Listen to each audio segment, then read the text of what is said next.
Hi friends, I'm Regina from Leelalicious, and today we are going to make gluten-free chocolate chip cookies 4 different ways using a variety of gluten-free flour alternatives. So hopefully there will be a recipe that you can make with what you already have on hand.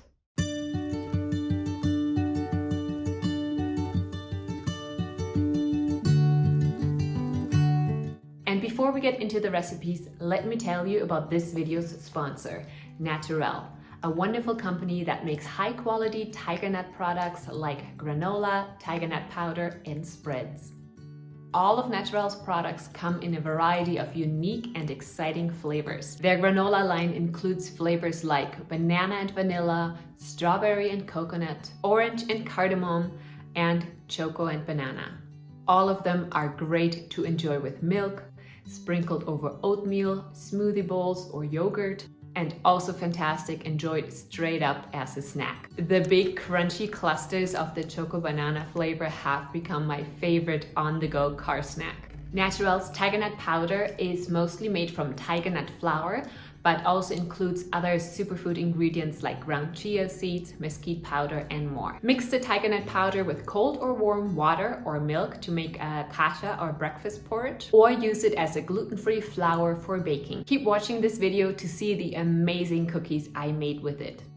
Naturel's Tigernut spread is wonderful, especially if you can't have peanut or other nut butters, because tiger nuts aren't actually a nut, but a tuber, so the spread is nut-free and allergy-friendly. Both the classic and aromatic carob flavor are great on toast or drizzled over oatmeal. All of Naturel's products are handcrafted in small batches and conveniently available to buy online. Click the link in the description below to check out the entire product line on the website. Now let's get to making gluten-free chocolate chip cookies. Who doesn't love a good, crispy, chewy chocolate chip cookie? But depending on dietary restrictions, not everyone can just go to the store or the bakery and pick up a cookie. Luckily, there is a range of alternative gluten-free flours that make cookies that are just as amazing. The first recipe I'm going to show you is for almond flour chocolate chip cookies, then coconut flour cookies, next oat flour chocolate chip cookies, and finally Tigernut flour cookies. Let's get baking. These almond flour chocolate chip cookies are not only gluten-free but also grain-free and paleo-friendly. I'm starting with half a cup of almond butter. Cashew or peanut butter works too, to which I'm adding a 1/4 cup of unsweetened almond milk. You can substitute any other regular or non-dairy milk here. And then 2 teaspoons of vanilla extract. And then I'm whisking everything up until smoothly combined. And now for the dry ingredients. To a large bowl, add 1 cup of almond flour. For sweetness, I'm using coconut sugar, about 7 tablespoons or a scant half cup. You can substitute any other kind of granulated sugar or sugar-free alternative. Next up, 2 tablespoons of tapioca starch. You can also use arrowroot powder, cornstarch, or even coconut flour here. Then half a teaspoon of baking powder and a generous pinch of salt. Whisk all of these dry ingredients together until they're evenly combined. And then add the liquid ingredients. As you saw before, I mixed mine up already, but now I found out that I can save myself this step and just add them on top. They mix in just as easily that way. Use a spatula, wooden spoon, or even a hand mixer to combine everything. And finally add a 1/4 cup of chocolate chips. I love using dark chocolate chips, but feel free to use the kind that you prefer. And then fold the chocolate chips in until they're evenly mixed throughout the cookie dough. Divide the dough into about 12 cookies. Each dough ball should be about 1½ tablespoons or about 40 grams. Roll the cookie dough between your hands to create a ball and then place it on a parchment paper lined baking sheet. The dough only spreads a little bit while baking, so I try to flatten it as much as possible beforehand. I just use my hand, but you can also use a spatula or the bottom of a measuring cup. Flatten them to about 1/4 inch thickness. Repeat the process to divide up the rest of the dough. For me, it always makes 12 medium-large cookies. Then transfer the baking sheet to an oven preheated to 375 degrees Fahrenheit. Bake these almond flour cookies for 10 to 11 minutes until the cookies are slightly puffed up and the edges are just starting to brown. Keep a close eye on the cookies towards the end. If you overbake them, the edges may burn. Straight from the oven, the cookies are a bit fragile, so let them cool on the baking sheet for about 10 minutes before transferring to a wire rack to cool completely. These delicious cookies have rich, chewy centers with crisp edges, which will soften over time during storage. Which isn't really a problem in our house because they never last more than 2-3 days. Next, let's make coconut flour chocolate chip cookies, another delicious gluten and grain-free option. Start with a large mixing bowl. To that, add a 1/4 cup of melted coconut oil or softened butter. Next, add a 1/3 cup of peanut butter or another nut butter like almond butter, cashew butter, or a nut-free seed butter like tahini or sunflower seed butter. Now add 1/2 cup of coconut sugar, brown sugar, or a sugar-free sweetener substitute like monk fruit sugar. Use a hand mixer or a whisk to combine all of those really well. Next, add 1 egg or flax egg substitute. I'm going to put a link for that in the description below, as well as 1 teaspoon of vanilla extract. Mix again to incorporate those. To the wet mixture, add 1/2 cup of coconut flour measured correctly by spooning the flour loosely into the measuring cup.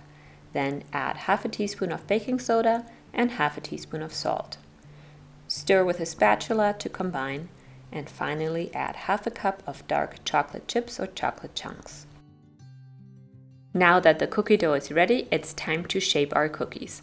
I'm using a small cookie scoop that holds about a tablespoon, and with that I can make about 16 cookies.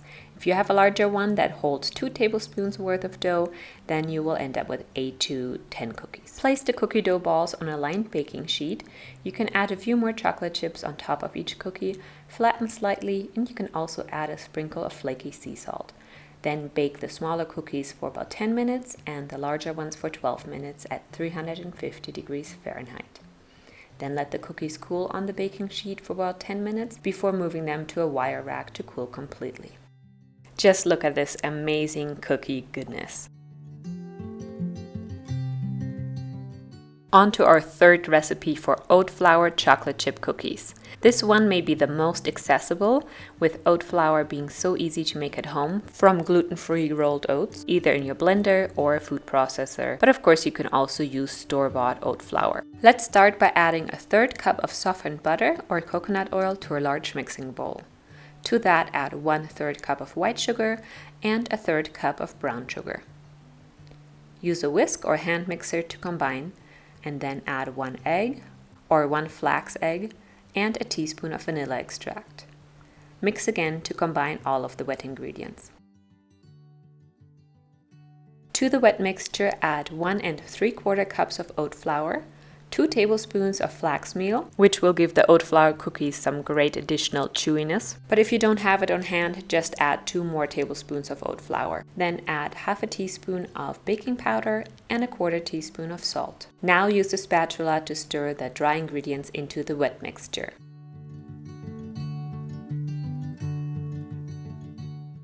Once they're evenly combined, add 1/2 cup of dark chocolate chips and fold these into the cookie dough. Now cover the bowl and let the cookie dough chill in the fridge for at least an hour, up to 72 hours, and then you are ready to bake. Preheat your oven to 350 degrees, and now let's portion out the cookie dough. I'm using a 1 tablespoon size cookie scoop. With that I can make about 20 cookies. Add the cookie dough balls to a parchment lined baking sheet, add a few more chocolate chips on top, and slightly flatten the cookies. Now bake them for about 8 to 10 minutes until the edges are set. Let them cool on the cookie sheet for about 10 minutes before removing to a wire rack to cool completely. Once the cookies have cooled completely, transfer them to an airtight container for storage. Now on to today's last recipe, Tigernut flour cookies. Tigernut flour has a delicious natural sweetness, so we're only using 1/3 cup of sugar here. To that, add a 1/4 cup of melted coconut oil or butter. Next, add 1 egg or 1 flax egg for a vegan version. And the final wet ingredient, 2 teaspoons of vanilla extract. Use a whisk or a hand mixer to mix together all of the wet ingredients until evenly combined. Now for the dry ingredients, add 1 cup plus 1/4 cup of Tigernut flour. Natural's Tigernut powder also works wonderfully in this cookie recipe. The crunchy cacao flavor makes delicious chocolate cookies with a great texture crunch from the cacao nibs, whereas the carob and cinnamon makes wonderfully spiced cookies that are similar to snickerdoodles and also reminds me of holiday baking. From here on out, I'm going to show you Tigernut flour and Natural's Tigernut powder versions side by side. Add 1/4 teaspoon of sea salt and 1/4 teaspoon of baking soda. With a spatula, stir everything together until the dry ingredients are combined with a wet mix.